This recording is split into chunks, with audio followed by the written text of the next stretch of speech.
Hello everyone. कैसे हैं आप सब। करियर सक्सेस की इस नई वीडियो में मैं रूपम मित्रा आपका एक बार दोबारा से वेलकम करता हूं। फ्रेंड्स, जैसा कि आप सभी जानते हैं कि हमने अलग अलग तरह की सीरीज़ आपके लिए स्टार्ट की है वीडियोस की, जिसमें आप चाहे सब इंस्पेक्टर की बात करें, चाहे आप अकाउंट असिस्टेंट की बात करें, हर एक तरह के रिक्रूटमेंट्स हम कोशिश करते हैं कि हम कवर करें आपके लिए। आज की वीडियो बहुत स्पेशल है फ्रेंड्स। ये आज की जो वीडियो है ये आप लोगों को थोड़ा सा गाइडेंस प्रोवाइड करेगी, थोड़ा सा आइडिया प्रोवाइड करेगी कि अगर आप पुलिस में जॉब करना चाहते हैं एज ए सब इंस्पेक्टर, जबकि पुलिस में जॉब करना चाहते हैं, तो आपका क्या क्राइटेरिया रहता है, क्या आपका क्वालिफिकेशन होना चाहिए, क्या एज लिमिट होनी चाहिए, और सबसे बड़ी बात कि डिपार्टमेंट के अंदर किस तरह के रैंक्स होते हैं, आपकी क्या ड्यूटीज़ होती हैं, आपका क्या काम होता है एज ए सब इंस्पेक्टर। तो बहुत ही अच्छी वीडियो रहने वाली है ये, और थोड़ी सी लंबी भी रहने वाली है, तो मेक श्योर कि आप लास्ट तक देखें, एंड तक देखें, ताकि आपको इसके हर एक पॉइंट अच्छे से सीखने को मिले। और लास्ट में वीडियो के लास्ट में आपसे हम डिस्कस करेंगे कि किस तरह आप इस आने वाले एग्ज़ाम में अपीयर कर सकते हैं। राइट, तो चलिए फ्रेंड्स स्टार्ट करते हैं। सबसे पहले फ्रेंड्स, आप देख रहे होंगे हमारा वीडियो का टाइटल वो क्या है। सब इंस्पेक्टर में जो आपकी प्रोफाइल रहती है जम्मू कश्मीर पुलिस में, उसका क्या काम होगा, आपकी वर्क प्रोफाइल क्या है, आपको किस तरह का काम वहाँ पे करना पड़ता है, किस तरह की आपकी डीलिंग रहती है, आपका क्या सैलरी पैकेज रहता है। तो बड़ी सारे क्वेश्चंस हैं जो आप लोग ही हमें डेली बेसिस पे पूछते हैं कमेंट्स के माध्यम से, फिर हम कोशिश करते हैं कि आपके लिए रेगुलर वीडियोस ला पाए। चलिए फ्रेंड्स, सबसे पहले फ्रेंड्स बात करते हैं who is sub inspector, who is SI, जिसको आप शॉर्ट फॉर्म में जानते हैं। तो बेसिकली जो एसआई की पोस्ट है, आप कह सकते हैं कि जो भी पर्सन आप में से सब इंस्पेक्टर सेलेक्ट हो, चाहे वो मेल हो या फीमेल, ये दोनों के लिए वीडियोस है। आप यहाँ पे देखेंगे कि उस प्रोफाइल में जब आप काम करते हैं तो आपके अंदर भी कुछ लोग होते हैं, कुछ पुलिस पर्सनल्स होते हैं जिनको आप हेड कांस्टेबल भी बोल सकते हैं, जिनका बेसिकली काम होता है, आप कह सकते हैं कि टू इम्प्लीमेंट, या आप कह सकते हैं कि प्रॉपर रूल्स एंड रेगुलेशंस जो होती हैं, जो एक लॉ एंड ऑर्डर पब्लिक में होना चाहिए प्रॉपरली, उसका ध्यान रखना। और एक सब इंस्पेक्टर के नाते आप एक चार्जशीट भी फाइल कर सकते हैं कोर्ट में। और नॉर्मली कोई भी चीज़ अगर होती है, कोई भी अनफॉर्चुनेट इंसिडेंट होता है या इवेंट होता है, तो माना जाता है कि sub inspector is the first investigating officer. तो फ्रेंड्स, ये भी आपके माइंड में होनी चाहिए क्लियर। आज थोड़ा इन डेप्थ बात करते हैं इसकी। और और जो एसआई के अंडर जो कुछ लोग होते हैं पर्सनल डिपार्टमेंट्स, उनकी जो पावर है वो फार बिलो रहती है from the post of SI. मतलब कहने का कि ये उस तरह के काम नहीं कर सकते जो एज एसआई करता है, like they can not file chargesheet, but ये उनके बिहाफ पे, एक एसआई के बिहाफ पे इन्वेस्टिगेशन कर सकते हैं डिफरेंट केसेस की। तो ये हमने अभी थोड़ा सा डिस्कस किया कि उसकी काम क्या है, उसकी प्रोफाइल क्या है। अब बात करते हैं कि उसका रैंक क्या है, इस प्रोफाइल का आपका रैंक क्या रहता है। A sub inspector ranks above an assistant sub inspector of police, जिसको आप एएसआई भी बोलते हैं, and below an inspector. Right, तो सब इंस्पेक्टर की जो पोस्ट है एएसआई के ऊपर है एक स्टेप, और इंस्पेक्टर के एक स्टेप नीचे। और मैक्सिमम जो मोस्टली सब इंस्पेक्टर्स की जो रिक्रूटमेंट होती है वो कैसे होती है, थ्रू रिटन एग्जामिनेशन आप डायरेक्टली रिक्रूट किए जाते हैं। और एसआई की जो काफ़ी सारे लोग जो सिलेक्ट होते हैं, तो उनका काफ़ी अच्छा एजुकेशन क्वालिफिकेशन माना जाता है, because it is a graduation based jobs then low ranking officers. And after that आपने सुना होगा कभी, आप इनफैक्ट हो सकता है आपने कभी अप्लाई भी किया हो, आपने सुना होगा central armed reserve police force के बारे में, state armed reserve police force के बारे में, आर्म्ड बटालियन के बारे में। तो फ्रेंड्स बेसिकली देखिए, इन इन डिपार्टमेंट्स में भी, इन जॉब प्रोफाइल्स में भी यही रैंक्स यूज़ किए जाते हैं, लेकिन वहाँ की जो आप कह सकते हैं वर्किंग है, वहाँ पे इन्वेस्टिगेशन वाला जो काम है वो वहाँ पे नहीं किया जाता, और या होगा भी तो बहुत कम होगा, उनमें इन्वेस्टिगेटिव पावर्स नहीं होंगी। तो एक स्लाइड सा डिफरेंस है इन इन डिपार्टमेंट्स में, और जो पोजीशन आज हम डिस्कस कर रहे हैं। फ्रेंड्स चलते हैं अब आगे। अब देखते हैं कि इस प्रोफाइल में और क्या क्या फीचर्स हैं जो आपको पता होने चाहिए। जो रैंक बेसिकली सब इंस्पेक्टर का माना जाता है, और जो आपको यूनिफॉर्म पे जो 2 स्टार्स आप चाहते हैं कि आपकी यूनिफॉर्म पे भी लगे जब आप एक एसआई बने आने वाले टाइम में, तो इसको बेसिकली 5 पॉइंट्स भी कहा जाता है। और आपकी यूनिफॉर्म में, एक सब इंस्पेक्टर की यूनिफॉर्म में blue striped ribbon at the outer end of the shoulder traps भी आपको देखने को मिलेगा। अब फ्रेंड्स हम बात करते हैं कि पुलिस डिपार्टमेंट में नीचे से लेके बिल्कुल हायरार्की में सबसे नीचे की क्या प्रोफाइल है, उससे ऊपर और हाईएस्ट पोजीशन क्या रहती है। सबसे पहले फ्रेंड्स देखते हैं, और आप में से जिनका भी डिफेंस फोर्सेस में, अगर आप पुलिस डिपार्टमेंट में जॉब करना चाहते हैं, अपनी कंट्री को सर्व करना चाहते हैं, तो आपका ज़रूर कभी ना कभी ये माइंड में रहा होगा कि मुझे भी ये चीज़ पता होनी चाहिए। तो आज हम डिस्कस करते हैं। चलिए फ्रेंड्स, सबसे पहले आप मान सकते हैं कि सबसे जो नीचे रैंक पे आपकी जो प्रोफाइल रहती है that is head constable, right. उसके बाद आ जाता है आपका असिस्टेंट सब इंस्पेक्टर, जिसको आप एएसआई बोलते हैं। After that sub inspector SI. उसके ऊपर अगर एक स्टेप हम चलें पूरे सिस्टम में, दैट इज़ इंस्पेक्टर।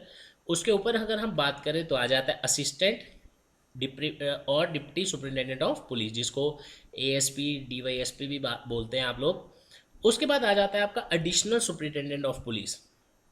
नेक्स्ट है superintendent of police, that is SP. And after that senior superintendent of police, which is abbreviated as SSP.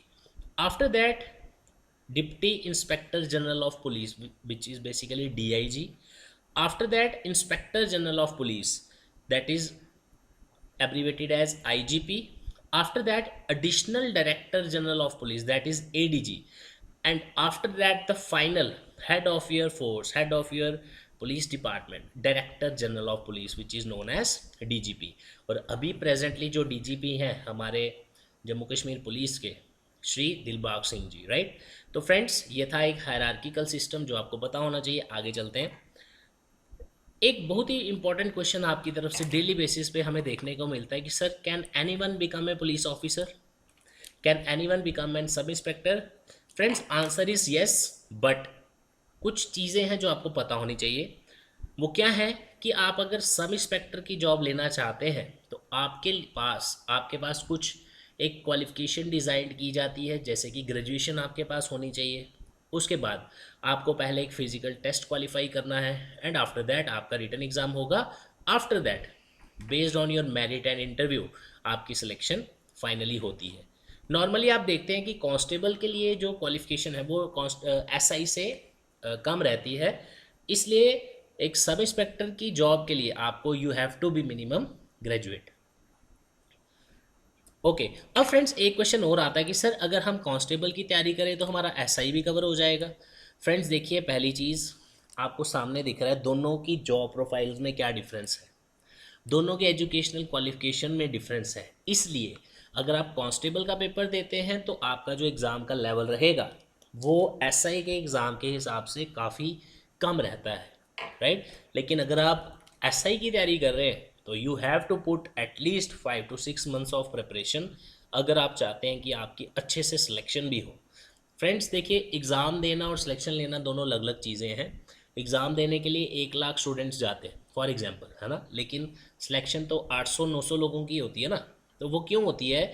क्योंकि they are very much serious about their examination and they have burnt their midnight oil, they have worked very hard, they have worked smartly, they have left no stone unturned in their preparation, they have full guidance, they know each and every previous year paper, they know each and every aspect of the question paper which is asked in the previous recruitment। तो ऐसी बड़ी सारी चीज़ें होती हैं friends जो एक normal candidate से एक सिलेक्टेड कैंडिडेट को अलग करती हैं, राइट। तो अब आपका सबसे पॉपुलर क्वेश्चन जो ऑलमोस्ट आप समझ लीजिए कि हमें दिन में 5-6 बार तो पूछा ही जाता है, वो है कि सर, जो पिछली रिक्रूटमेंट थी हमें उसके बारे में बताएं, हमें उसमें कितनी पोस्ट थी, कैटेगरीज वालों के लिए पोस्ट थी, किस डिपार्टमेंट में थी, पेपर कब हुआ था, कौन सी रिक्रूटमेंट वगैरह वगैरह, ये सारी चीज़ें हम डिस्कस करेंगे आपसे, राइट।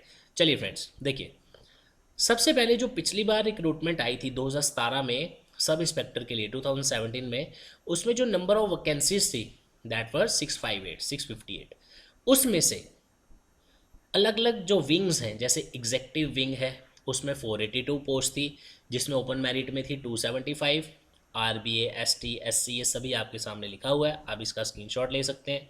उसके बाद आर्म्ड में 176 पोस्ट, जिसमें आप बाकी डिटेल्स भी पढ़ सकते हैं। तो एजुकेशनल क्वालिफिकेशन क्या थी ये आपको मैं बहुत बार बता चुका हूँ already, graduation in any discipline, चाहे आप आर्ट्स से हैं, चाहे आप कॉमर्स से हैं, चाहे आप मेल हैं, चाहे आप फीमेल हैं, इट हार्डली मैटर्स। आपको ये क्राइटेरिया फॉलो करना है and you can be easily selected as sub inspector in JK police. और आपकी ग्रेजुएशन क्लियर होनी चाहिए, राइट। मतलब आपका रिजल्ट जो है वो डिक्लेयर्ड होना चाहिए जब आप इसके लिए अप्लाई करें। Minimum year age limit is 18 years and maximum is 28 years. ये आप में से बहुत सारे लोगों ने, बहुत कन्फ्यूजन भी है आप लोगों को इसके बारे में, तो आज आपके सामने हमने ये क्लियर कर दिया, राइट। चलते हैं आगे फ्रेंड्स। देखिए पे स्केल जो है that is 9300 to 34,800 and grade pay is ₹4240। Friends उसके बाद एक और जो क्वेश्चन आप लोगों की तरफ से आया वो ये था कि सर हमने इंजीनियरिंग किया है, हमारी जो स्ट्रीम है वो टेक्निकल में भी आती है, तो उसके लिए भी आपके लिए वैकेंसीज थी डिपार्टमेंट में 40 वैकेंसीज। और वो बेसिकली क्या थी उसके बारे में भी मैं आपको बता देता हूँ। ये खासकर मैं उन लोगों के लिए बता रहा हूँ जिनका आप कह सकते हैं कि इलेक्ट्रॉनिक्स टेलीकम्युनिकेशन बैकग्राउंड है, या इस तरह की अगर आपकी कोई क्वालिफिकेशन रही है तो आप लोगों के लिए स्पेशल है ये। फ्रेंड्स देखिए इस प्रोफाइल को बोलते हैं टेलीकम्युनिकेशन विंग। अगर आपकी ग्रेजुएशन है और इलेक्ट्रॉनिक्स एंड कम्युनिकेशन इंजीनियरिंग किया है, या इलेक्ट्रॉनिक्स और टेलीकम्युनिकेशन इंजीनियरिंग किया है, या इलेक्ट्रॉनिक्स एंड इलेक्ट्रिकल इंजीनियरिंग किया है, तो ये पोस्ट आपके लिए वहाँ पे स्पेसिफाइड की गई थी। इसमें फ्रेंड्स क्या था, सेम क्राइटेरिया 18 साल से 28 ईयर्स होना चाहिए। पे scale is almost same.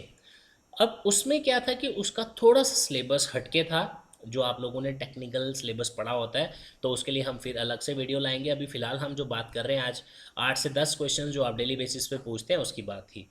Last time जैसा कि आप सभी को पता है, आपने जम्मू कश्मीर में किसी भी रिक्रूटमेंट के लिए अप्लाई करना होता था तो आपका स्टेट सब्जेक्ट सबसे इंपॉर्टेंट था, तो दैट इज़ परमानेंट रेजिडेंट होना चाहिए था कोई भी पर्सन जो इसमें एलिजिबल हो, जो लास्ट रिक्रूटमेंट थी। हम ये डिस्कस कर रहे हैं पिछली रिक्रूटमेंट, राइट। उसके बाद इसके जो फिज़िकल स्टैंडर्ड्स थे वो ऑलरेडी उस पर हम एक अलग से वीडियो बना चुके हैं। अगर आप लोगों में से किसी ने नहीं देखा है, आप अभी जाएँ हमारे चैनल करियर सक्सेस पे, वहाँ आपको ये वीडियो ज़रूर मिलेगा। फिर भी आप अपनी स्क्रीन पे देख सकते हैं कि इसका कैटेगरी का क्या क्राइटेरिया रहा था। उसके बाद फ्रेंड्स देखिए पिछली बार का जो सिलेक्शन प्रोसीजर था, अब बात करते हैं सिलेक्शन प्रोसीजर की। सिलेक्शन प्रोसीजर में क्या था, सबसे पहले आपका फिजिकल टेस्ट था, उसके बाद आपका रिटन एग्जामिनेशन, और रिटन एग्जामिनेशन में जो लोग क्वालिफाई थे, कहने का मतलब जो फिजिकल स्टैंडर्ड टेस्ट पास करेगा बंदा वो रिटन एग्ज़ाम देगा, और रिटन एग्ज़ाम में से जो सिलेक्ट होंगे मेरिट के हिसाब से वही लोग इंटरव्यू के लिए, फाइनल असेसमेंट के लिए जाते हैं।